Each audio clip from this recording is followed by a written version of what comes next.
Hoje começa a Semana Santa e dizem que é neste período que os demônios e as almas perdidas caminham pela terra. Eu me lembro que quando eu era pequeno, eu passava as minhas férias na casa da minha avó no interior de São Paulo. E todos os dias, quando se aproximava da meia-noite, a minha avó pedia pra gente dormir, porque ela dizia que meia-noite era o horário que abria o primeiro véu das almas, ou seja, quando dava meia-noite, os espíritos começavam a vagar pela terra para se comunicar com os humanos. Mas não eram espíritos de pessoas de luz, mas sim espíritos das trevas, vagantes que não aceitaram a morte. E às 3 da manhã era o horário dos demônios, que vinham para recolher esses espíritos. Mas a minha avó dizia que era bom dormirmos até dar meia-noite. E como eu estava de férias, eu não gostava muito de dormir antes da meia-noite, porque a gente gostava de ficar acordado contando histórias de terror, né, que eu sempre gostei, ou assistindo televisão, algum filme que ia passar até mais tarde. Mas a minha avó recomendava que a gente fosse dormir antes da meia-noite, porque ela dizia que meia-noite era o horário da procissão das almas. Ou seja, nessa Semana Santa que começa hoje e vai até a Páscoa, ela dizia que exatamente à meia-noite, se a gente ficasse olhando para a rua, a gente iria ver almas passando e cantando em procissão, pedindo perdão pelos pecados que fizeram em vida e porque não conseguiram ir para o céu. Porque nesta semana é a semana em que Jesus morre, né? As pessoas relembram a morte de Jesus e essas almas pedem perdão para poder ir para o céu. E é claro que eu sempre fui uma criança muito esperta, eu sabia que minha avó estava contando essa história para enganar a gente. Um dia ela foi dormir, né, antes da meia-noite, claro, nessa Semana Santa. E eu lembro que era exatamente esse tempo que a gente já estava se preparando para comer ovo de Páscoa e tudo. E ela foi dormir e ficou eu e uma tia minha, Laís, né, que eu já contei dela em outro. Hoje ela tá adulta, já teve filho e tal. E a gente ficou acordado contando histórias de terror. E aí a gente ficava falando dessa procissão das almas, que a gente ia ficar olhando da janela. Aí a gente ia pra janela, olhava e voltava correndo deitar na cama. E aí às vezes a minha avó acordava e falava: vai dormir, criançada, vai dormir. E a gente querendo ver a procissão das almas passar meia-noite. E hora ou outra a gente olhava pra janela, via alguém passando na rua e ficava falando assim, psiu, psiu, chamando a pessoa. E a pessoa olhava assim, era depois da meia-noite, né? Era quase meia-noite. A pessoa ficava meio assim e a gente dava risada lá dentro. E a gente ficou conversando, até que a gente acabou pegando no sono, eu e a Laís, né?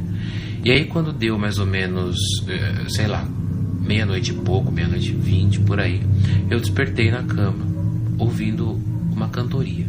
Parecia que eram algumas pessoas cantando na rua, assim, sabe? Eles cantavam uma música que eu não me esqueço, era mais ou menos assim: não há uma dor igual a minha, não há dor igual a minha.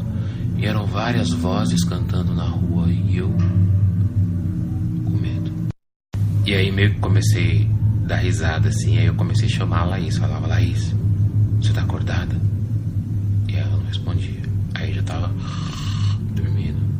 Aí eu chamei: vó, tá acordada? Talvez era minha avó querendo me dar um susto. E aí minha avó, nada. Aí levantei, fui no quarto dela, dei um banho, falei: vó. E ela dormindo num sono profundo.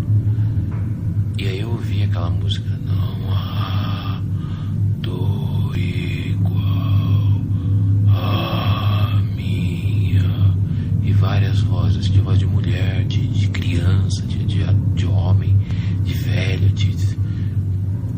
E aí eu percebi que a cantoria estava passando bem em frente à casa da minha avó. E eu falei: ué. E aí, quando eu tava voltando pra minha cama, que eu fui no quarto da minha avó pra ver se ela tava acordada, quando eu tava voltando, na verdade não era minha cama, era um colchão na sala, eu vi, tipo, como se fossem uns reflexos de vela na janela da parede da sala. E aí parece que as pessoas estavam vindo perto da janela. E aí eu corri pro meu colchão, enfiei a cabeça debaixo do cobertor e fiquei quieto assim. E a música cada vez mais perto, né, da janela, e ficava: dor igual a minha, não há. E aí eu comecei... Sabe quando você fica de olho fechado, você começa a ver a claridade fora do seu olho, mesmo com o olho fechado, você tá vendo que tá chegando. E eu comecei a pensar, gente, o que é isso? E aí, a pior parte aconteceu. Eu deitado na cama, eu comecei a ouvir assim: ei, ei, psiu, psiu, ei, ei, psiu. E aí eu comecei a tremer debaixo da coberta, fiquei naquele cagaço embaixo da coberta, porque as pessoas estavam da janela. Imagina, você está deitado na tua cama, você não vê umas silhuetas de algumas pessoas na janela, e elas começam a te chamar: ei, ei, ei, psiu, ei, ei.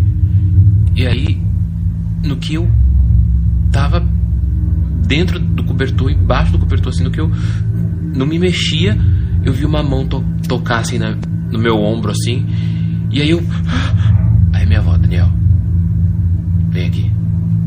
Aí minha avó tinha acordado. E aí eu tirei o cobertor, olhei pra janela, não tinha nada na janela, nada. E aí ela pegou, me deu um pano branco e falou assim: cobre o espelho. Aí eu falei: que, vó? Tinha gente na janela. E ela: cobre esse espelho agora. E aí, naquele pânico que eu tava, eu peguei o pano que ela me deu e cobri o espelho que tava no quarto dela, que era um espelho assim, da penteadeira, alto. Era mais ou menos igual aquele ali, que aquele ali é menor. E aí eu tava sem entender e tal. E aí ela falou assim: o que eu falei pra você? E dormi antes da meia-noite. Aí eu: vó, tinha gente na janela. Ela falou: eu sei que tinha gente na janela, e por isso que eu pedi pra você cobrir o espelho, porque as almas que estavam passando na rua, elas viram que tinha alguém acordado e olhando pra elas, e elas iam entrar no espelho. O espelho descoberto era um portal para essas almas entrarem, por isso que elas vieram até aqui. E eu: mas vó, ela: da próxima, durma antes da meia-noite, senão é você quem vai fazer parte da procissão das almas.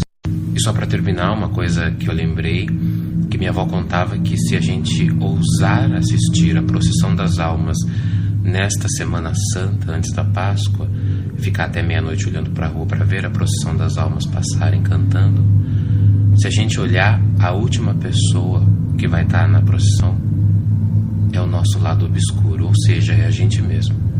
E se a gente encarar a gente mesmo nessa procissão,